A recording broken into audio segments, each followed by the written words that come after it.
Espace TV, le 22h.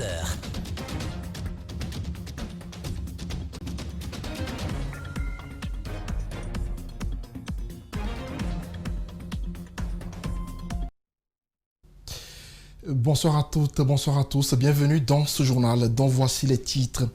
La CENI a rendu public le chronogramme des activités qu'elle compte mener avant la tenue de l'élection présidentielle annoncée pour le 18 octobre 2020. La révision exceptionnelle des listes électorales débute le 20 juillet pour prendre fin le 3 août prochain. Nous avons tendu le micro à certains acteurs politiques guinéens, vous les entendrez dans ce journal. Le vice-maire de Matam est privé de liberté depuis le vendredi 10 juillet dernier. Ismaël Condé a été auditionné au commissariat de Matoto et depuis lors, son avocat dit ignorer son lieu de détention.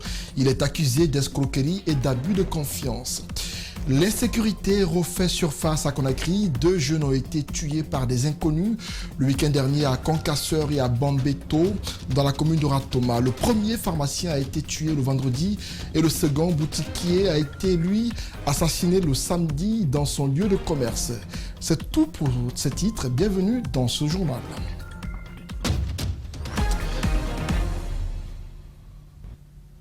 Une fois encore, bonsoir et bienvenue. Remobilisation et formation des membres des démembrements, sélection et formation des opérateurs de saisie, actualisation de la cartographie des bureaux de vote, revision à titre exceptionnel des listes électorales. La CENI annonce une série d'activités pour respecter le chronogramme qu'elle a annoncé récemment. Mais va-t-elle y arriver? En tout cas, l'institution veut aller vite. Mamadou Saliouba, Lamine Silla nous signe ce élément de reportage. Pour respecter le chronogramme, la CENI a publié ce dimanche un communiqué dans lequel elle annonce que la révision à titre exceptionnel des listes électorales durera 15 jours du 20 juillet au 3 août 2020. Bonne ou mauvaise nouvelle, la CENI va-t-elle respecter la date du 18 octobre 2020? Souleymane Keita du RPG Arc-en-Ciel est comme confiant quant à la décision de l'organe électoral. Un chronogramme a été validé à la présence de l'ensemble des commissaires et de la façon la plus régulière possible. Donc il appartiendra à la CENI, bien entendu, de se prémunir de tous les éléments pertinents lui permettant d'être au rendez-vous. Être au rendez-vous. Le bloc libéral pense que c'est de la comédie, d'autant plus que la CENI commence déjà à revoir son plan. Et on n'est pas surpris de voir qu'il y a déjà un décalage de 3 jours dans le chronogramme préalable que nous avons reçu, que la CENI a publié pour annoncer la date du 18 octobre. Dans ce chronogramme, la révision à titre exceptionnel de 15 jours, qui est d'abord une violation de loi, ça, on ne va pas revenir sur ça, devrait commencer le 17 au 31. Et s'il y a un communiqué datant d'hier qui dit que la révision est décalée de 3 jours, c'est que la CENI est en train de se contredire. Et cette CENI, pour nous, elle ne nous rassure pas. La CENI ne rassure pas. À l'UFDG où le chronogramme est rejeté, la Commission électorale nationale indépendante n'est pas prête à organiser une élection libre et transparente. Quand la CENI vous dit qu'elle va procéder à une révision exceptionnelle pendant 15 jours, que les Guinéens de l'étranger ne feront pas partie de ceux-là à enrôler, que les Guinéens qui ont 30 ans, 40 ans, 50 ans ne feront pas partie de ceux-là qui seront enrôlés, que la CENI cible un groupe de 2 400 000 qui étaient mis de côté dans le fichier électoral actuel, nous ne comprenons pas. On ne peut pas supprimer des délais légaux et vouloir organiser une élection crédible et transparente. La CENI, déjà critiquée par l'opposition, la date du 18 octobre dépend de la décision du président de la République qui a le dernier mot, mais aussi d'un éventuel dialogue entre acteurs politiques. Ismaël Condé, le vice-maire de Matam et ancien militant du RPG Arc-en-Ciel, est introuvable. Interpellé depuis le vendredi 10 juillet dernier, il a été entendu au commissariat de Matoto. Depuis lors, son avocat dit ignorer son lieu de détention. Ismaël Condé et le maire de Matam sont poursuivis par une PME nommée Étoile émergente de Guinée pour escroquerie et abus de confiance. L'affaire remonte à février 2020. Alseni Bari, Ibrahima Souma nous signe cet élément de reportage. D'abord, un pick-up de la police rôde autour du domicile d'Ismaël Condé dans la matinée du vendredi. Informé, son avocat Maître Alsine Aissata a pris langue avec le procureur près du tribunal de première instance de Mafankou. Le premier vice-maire de Matam, selon ce dernier, est poursuivi pour escroquerie et abus de confiance. Une plainte serait portée par une société de ramassage d'ordures du nom d'Étoile émergente de Guinée et qui vise le maire de Matam, Seydou Bassakou et Ismaël Condé. Son avocat et lui se présentent librement au commissariat central de Matoto pour être entendus. Le motif de son interpellation se trouve sous d'autres angles, en tout cas pas sur l'angle juridique, sur le terrain du droit, non, parce qu'il n'a reçu rien de personne, il ne doit rien à personne. Donc, je ne sais pas pour un contrat dont il n'est pas signataire, ni co-signataire, ni associé, ni exécutant, comment on peut vraiment s'acharner contre lui, l'arrêter, le détenir juste pour l'humilier. Je ne sais pas pourquoi, pour quel motif. Il sera interrogé de 11h à 19h avant d'être embarqué devant son avocat pour une destination inconnue. Depuis vendredi, Ismaël Condé est introuvable.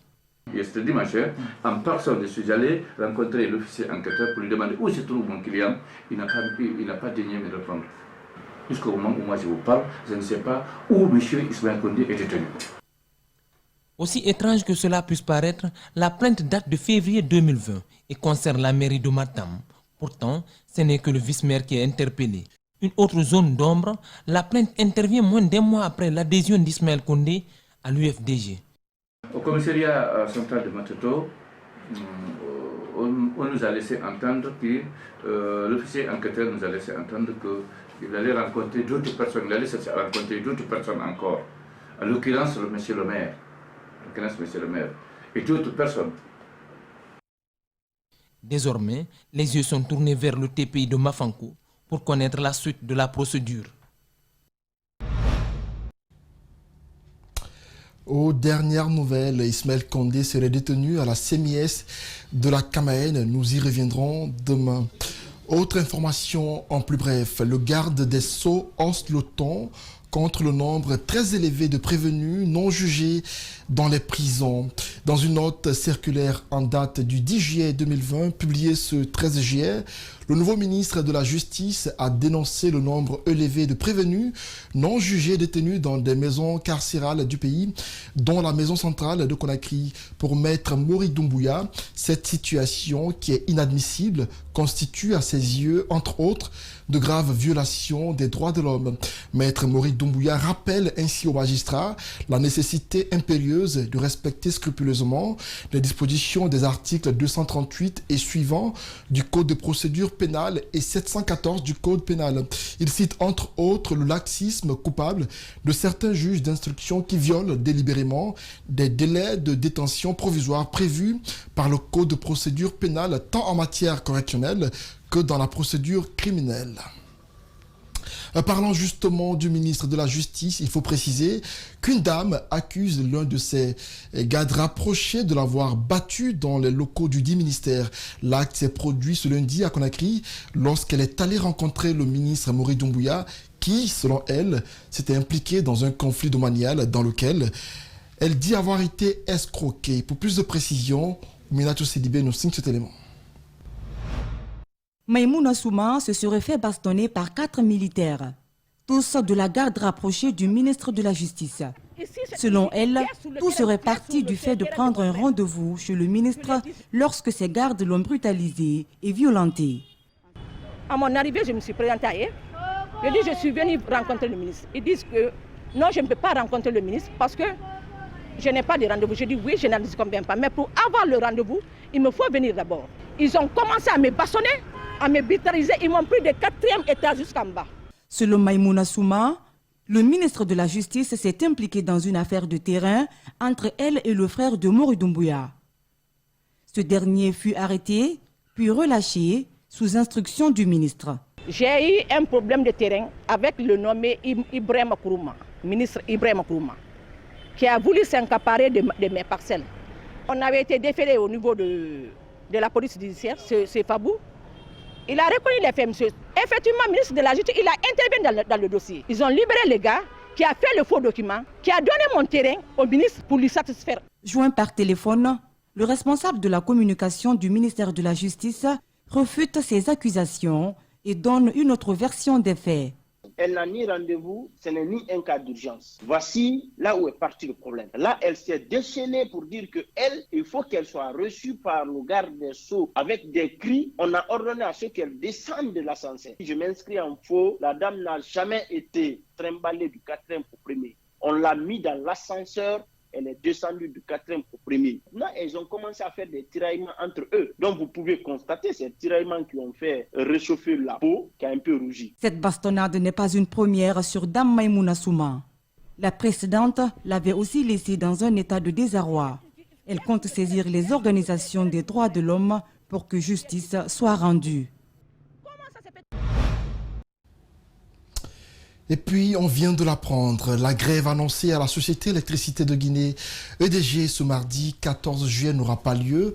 Le syndicat a décidé de la suspension de son mot d'ordre de grève pour une durée de 10 jours à compter de ce lundi 13 juillet.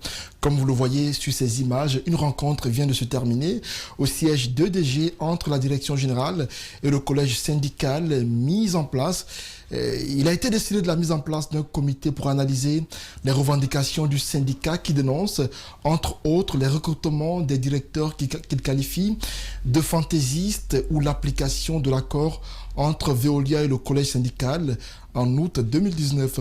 Déjà, il faut le rappeler, une rencontre avait lieu hier à Sékou Touréa entre le chef de l'État, la direction générale d'EDG et le collège syndical. Nous y reviendrons demain. Le ministre de la Santé, de l'Hygiène publique et le directeur de l'Agence nationale de sécurité sanitaire étaient face à la presse ce lundi à Conakry. Dr Romy Lama et Sakoba Keita ont annoncé l'expérimentation de nouveaux produits comme l'artémisia, le dépistage massif et la mise en place des centres épidémiologiques dans certaines régions du pays. Mamadou Sadio Baldé et Alseni Kamara nous proposent cet élément de reportage. À travers l'utilisation des masques de protection pour une Guinée débarrassée de Covid-19 dans le meilleur délai. En attendant, des centres épidémiologiques devant appuyer les préfectures qui vont enregistrer le seuil critique de la maladie vont être mis en place. C'est le cas de Boké, Fria, Mamou, Massanta, Zérekore et Kankan. Autre fait nouveau dans la lutte contre la pandémie, c'est l'expérimentation de nouveaux produits. Essentiellement de l'artémisia, recommandé par le gouvernement, et l'interféron alpha-2b, qui est un médicament qui sera utilisé avec l'équipe médicale de Cuba, qui est déjà sur place. La baisse du taux de positivité était due au manque de dépistage massif. Dans les prochains jours, la courbe pourrait monter avant de redescendre au mois d'août. Ce sont en tout cas les projections de l'ANSS. Donc je vais alerter aux gens que c'est possible que notre taux de positivité remonte vers là-haut.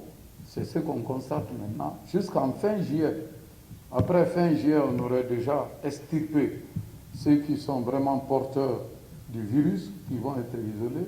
Mais à partir de début août, nous pensons que la courbe va véritablement commencer à descendre. Donc, la NSS parlera du contrôle de la pandémie que lorsque le taux de positivité sera inférieur à 5%.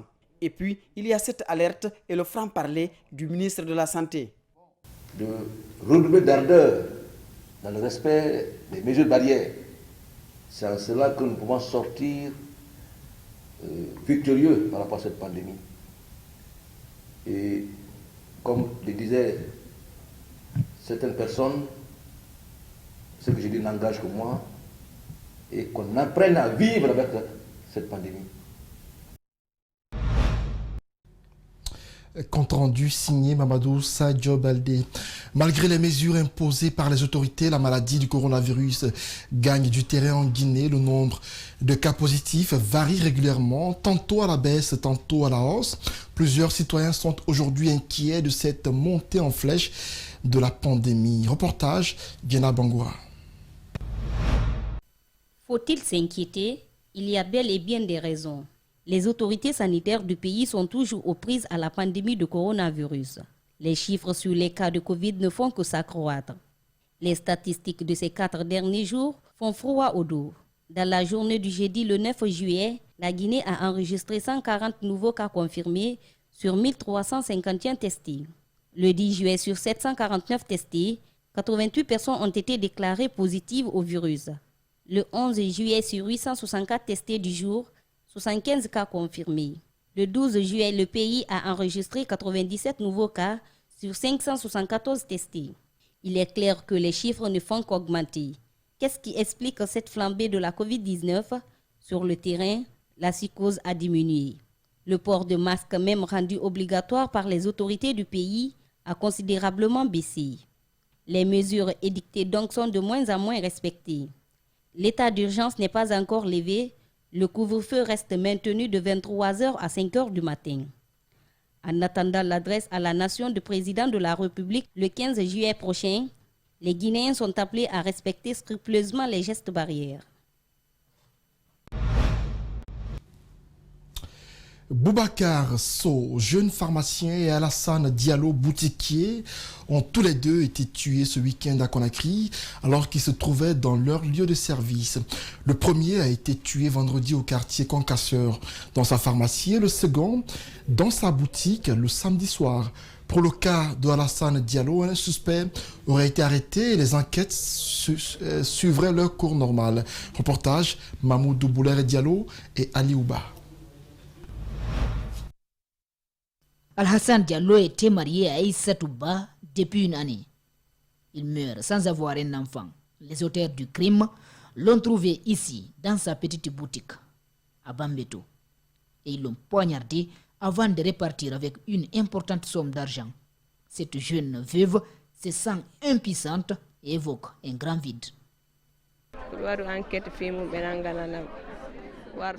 Ils n'ont qu'à mener des enquêtes sérieuses pour traquer les tueurs de mon cher époux.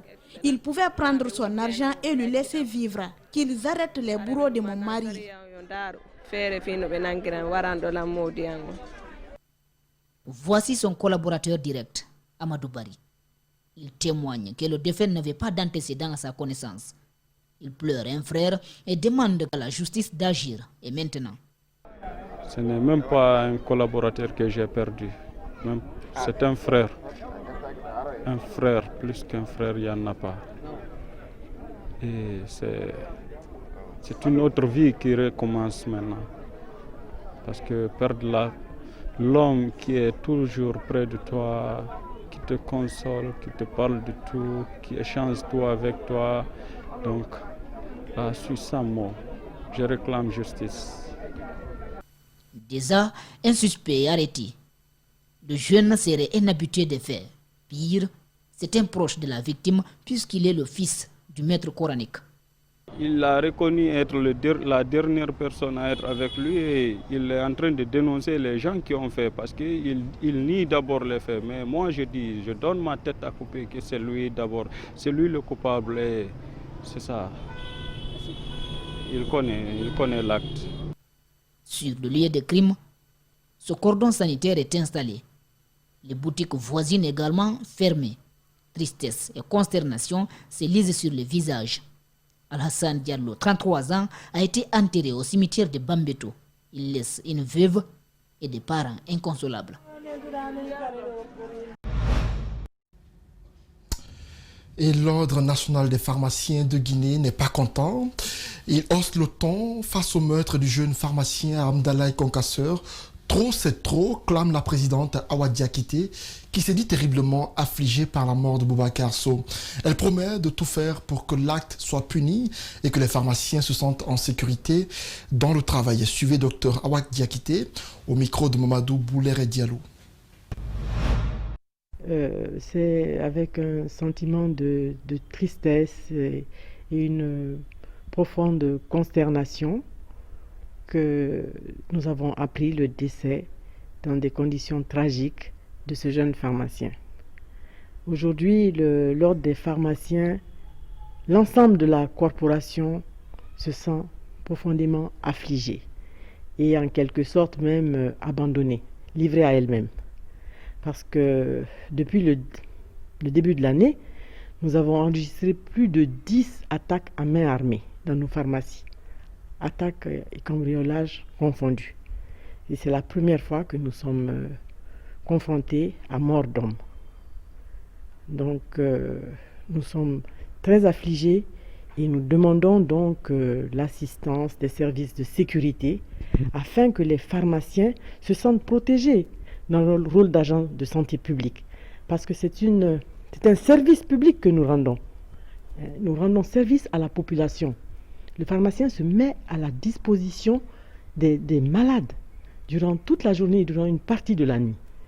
Donc nous devons pouvoir bénéficier d'une sécurité de la part du pays.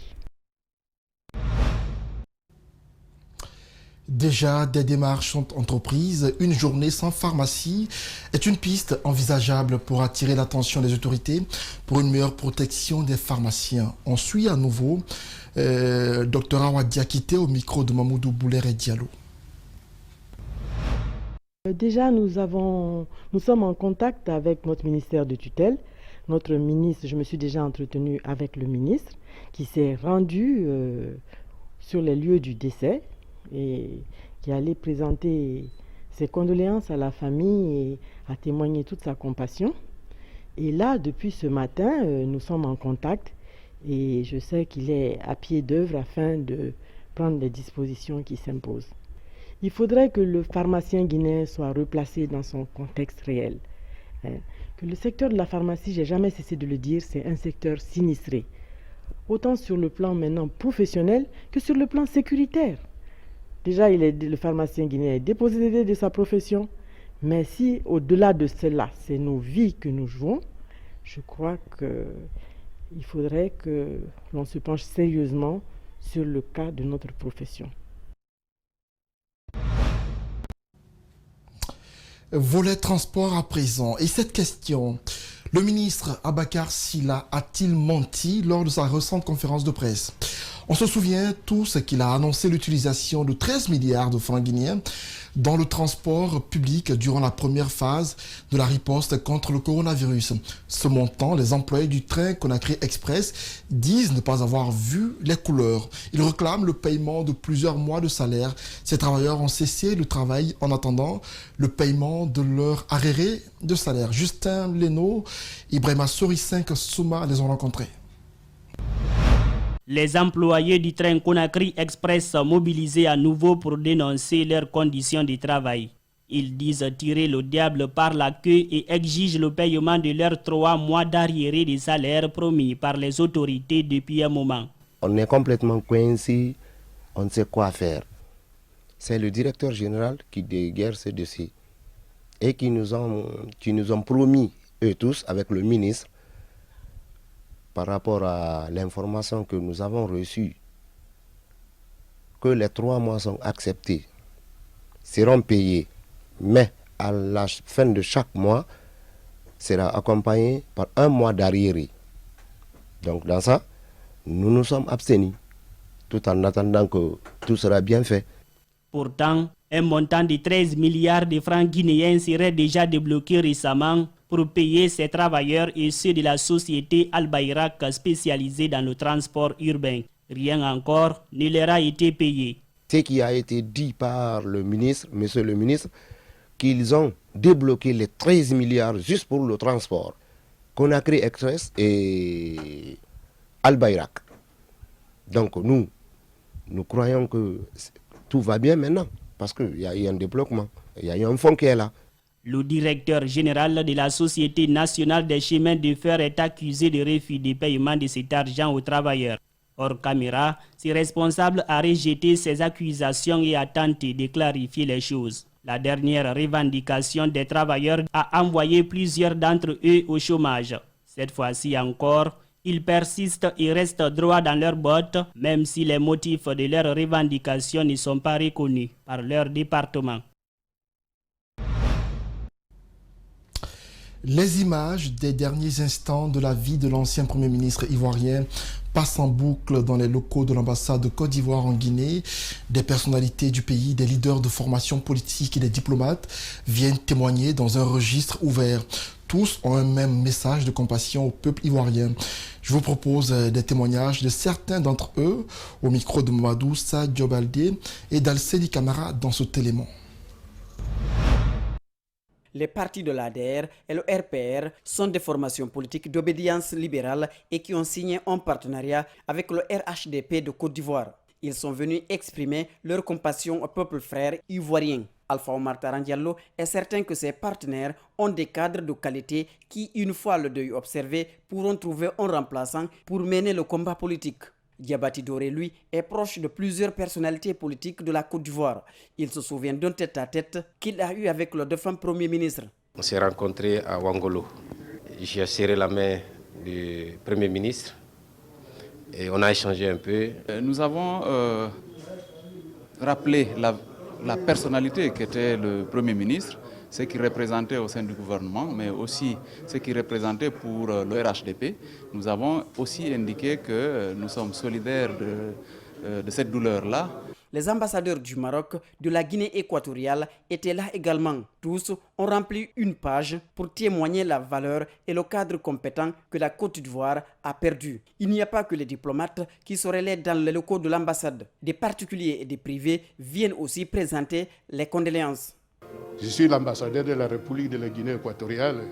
L'homme propose et Dieu dispose. Monsieur le Premier ministre a combattu le bon combat. Il a servi son pays avec témérité et abnégation jusqu'au bout. Nous souhaitons que le Dieu Tout-Puissant l'accueille dans son paradis éternel. Le secrétaire général de la Cour constitutionnelle est aussi passé par là. Présenter mes condoléances les plus sincères, les plus émues à sa famille, au grand peuple ivoirien et à tous ceux qui l'ont connu, aimé. La disparition d'Amadou Gon Coulibaly, qu'Alassane Ouattara avait désigné pour être candidat du RHDP à la présidentielle d'octobre 2020, a changé de schéma politique du parti au pouvoir. Dernier virage au compte de ce journal, les pluies abondantes survenues le week-end dernier à Conakry ne sont pas restées sans conséquences. À Hermakono, un quartier situé dans la commune de Matam, une maison s'est effondrée sur une autre aux environs de 4 h du matin. Pas de perte en vie humaine, ni de blessés, mais des dégâts importants ont été enregistrés. Mariam Fodé Camara, Tierno Sadouba ont fait le constat. Hermakono est un quartier encombré où les maisons sont construites les unes sur les autres. Les pluies diluviennes du week-end ont causé des dégâts matériels importants. C'est une maison qui s'est écroulée sur une autre vers 4 h du matin alors que les membres de la famille Touré dormaient. Mon acte là se produit vers environ 4 h du matin. Nos familles, on était couchés. La pluie pleuvait. La pluie venait. Là, on a vu qu'un coup seulement, vers les 4 h, la maison est tombée sur notre maison. Derrière, un voisin, ce qui est tombé sur notre maison, vers 4 h du matin. On s'est réveillé, il y avait la pluie, on a commencé de crier ici, on a commencé à ramasser les matériels qui sont dedans. On a vérifié, il n'y a pas eu de morts quand même, il n'y a pas eu de blessés. Harouna Touré indique avoir alerté le propriétaire de la maison écroulée plusieurs fois. Les alertes sont restées sans suite. Ça fait un peu longtemps avec les voisins, la maison qui est tombée là. Ça fait longtemps on les parlait. On parlait souvent pour eux là-bas. La maison, c'était sur notre maison. On les parlait souvent de renouveler la maison là. Ils ont refusé de renouveler. Jusqu'à la maison est tombée. La famille Souma déplore les dégâts causés qu'elle estime à près de 50 millions. Cette famille, qui n'a aucun moyen, demande l'intervention des bonnes volontés pour la reconstruction des deux maisons. Nous n'avons aucun moyen en ce moment pour reconstruire les deux maisons. Nous n'avons pas voulu fatiguer nos voisins, mais tout ce que Dieu fait est bon. Nous demandons aux bonnes volontés et au gouvernement de nous aider. Si rien n'est fait, ces deux familles risquent de passer les nuits à la belle étoile en ces temps d'hivernage.